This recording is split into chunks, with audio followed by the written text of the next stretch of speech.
When I first hatched my plan to attend the festival in the desert, I didn't realize I would be entering the world of the Tuaregs. I just loved Malian music, especially Tinariwen, who were on the lineup, and who I knew were Tuareg, without really knowing what that meant. Yosee and I purchased our tickets from Israel, but once in Mali, we heard more and more about the kidnapping and killing of tourists by Touaregs in the region. From what I could gather, Al-Qaeda was involved, as well as former mercenaries of Gaddafi, now armed and unemployed. A week before the festival, Yosee read about harsh warnings issued by foreign embassies not to attend and to stay out of northern Mali entirely. Those who ventured there did so at their own risk. Yosee was becoming more and more convinced of the foolishness of going to the festival. He was backing out, and he hoped I'd make a responsible decision too. But I was fairly dead set on going. That's why when I met Musa, a silver jewelry merchant in Ségou, a lazy town on the Niger River, I immediately sensed he could be key. I asked him if he was going to the festival. "Of course," he said. "All the Tuareg go. I will sell my jewelry and see Tinariwen." I negotiated with him for a silver necklace he said his father crafted. "The Tuaregs have 3 prices," he explained. "I name my first price, you name your first price. I name my second price. You get the idea." He invited us for tea with his friend Abu, another craftsman and merchant with an angel face and searing black eyes. Abu was also a musician and would be playing on the opening and closing days of the festival. I told Musa I wanted to go, but I feared it would be dangerous. "Don't worry," he said. "There will be so much security." "Maybe I can travel with you," I suggested, because it was a journey through the desert most people warned about. "No problem," he said.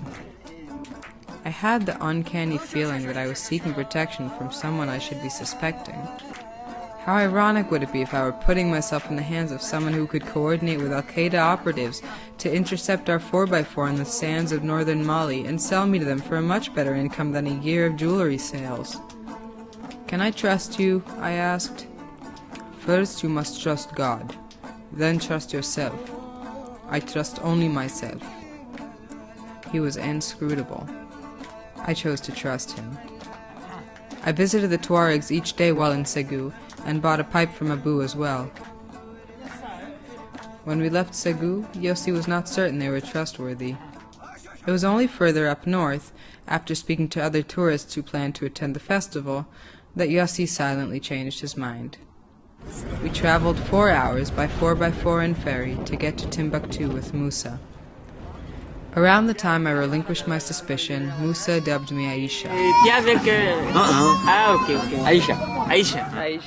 Ostensibly for my safety, but probably more as an induction to his world.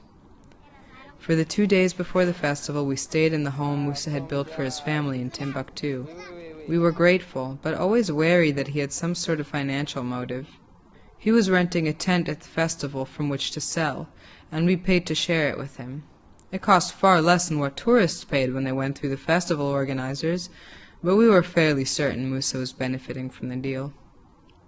He suggested we spend our free time taking a guided tour of Timbuktu. We had little appetite for tour guides after our experience in Dogon country, but Musa had already invited his friend, certified and English-speaking, to meet us.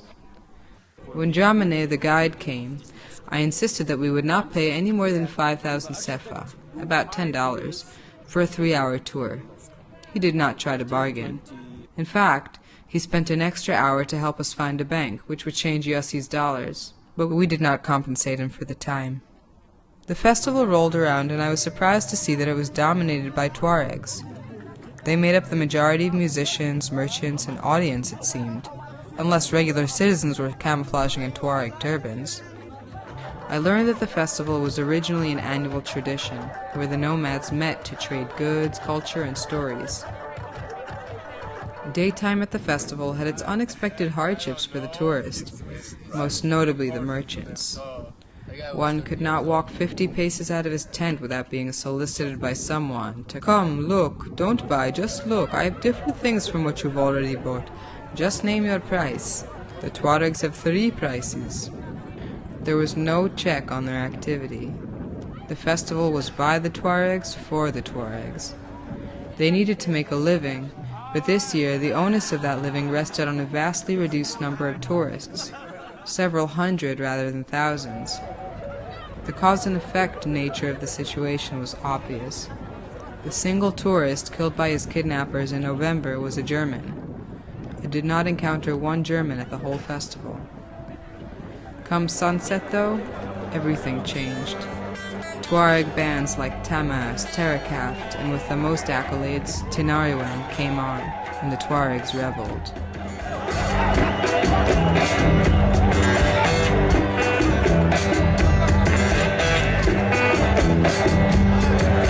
I was enchanted by their dance, and they were proud to share it.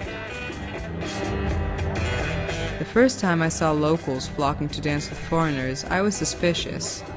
All the local foreign interactions I had seen at the festival were based on money, but it was quickly apparent there was no ulterior motive, no judgment even. Though they were far superior dancers, it was purely a desire to make the white people smile. As for Dramane, towards whom I still harbored feelings of guilt, every time he saw us at the festival, he seemed to want to be close, and each time I had an impulse to tip him for his extra time in Timbuktu. But each time I fought it off. I was jaded from locals trying to rip me off. On the last night, he gave me a Tuareg necklace. He caught me completely off guard.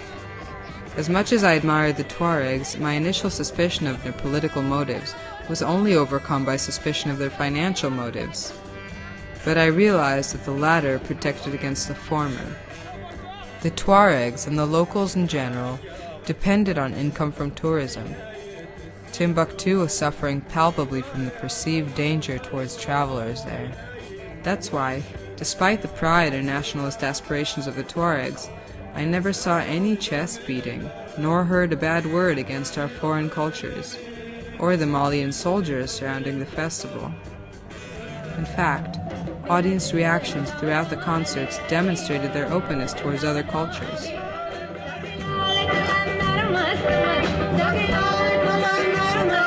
I was asked to partake in a ceremony on the last night in which foreign visitors would represent the countries they hailed from.